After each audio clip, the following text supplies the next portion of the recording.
Reservation local bodies में, education और employment में बैकवर्ड क्लास को मिलना चाहिए।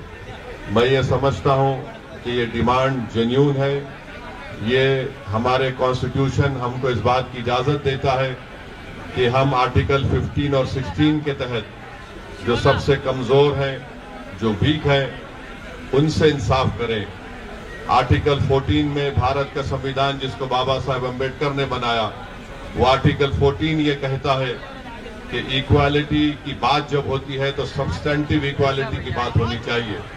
तो हम इस बात का डिमांड करते हैं भारत सरकार से, नरेंद्र मोदी की सरकार से, कि इस 42% को 9 शेड्यूल में शामिल किया जाए और साथ ही साथ नरेंद्र मोदी बहैसियत वजीर आजम, प्रधानमंत्री बार बार कहते हैं कि वो उनका ताल्लुक बैकवर्ड क्लासेस से है।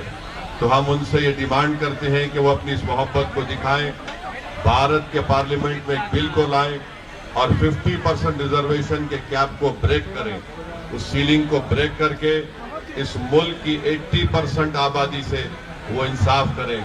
ये हरगिज ऐसा नहीं हो सकता कि 80% आबादी सिर्फ 38% या 40% में रिजर्वेशन मिले और जिसकी आबादी 10% है उनको 20% रिजर्वेशन कैसे दिया जा सकता है। तो मैं अपनी पार्टी की जानिब से इस डिमांड का पूरा सपोर्ट करता हूं और आपको ये बात बताना जरूरी समझता हूं कि कैटेगरी बी, सी और ई में भी कई ऐसे मुसलमानों के बैकवर्ड क्लासेस भी हैं जिनको भी इससे फायदा पहुंचेगा। तो बहुत बहुत शुक्रिया आप तमाम लोगों का कि आपने मुझे आने का मौका दिया। हम इसकी तारीफ करते हैं।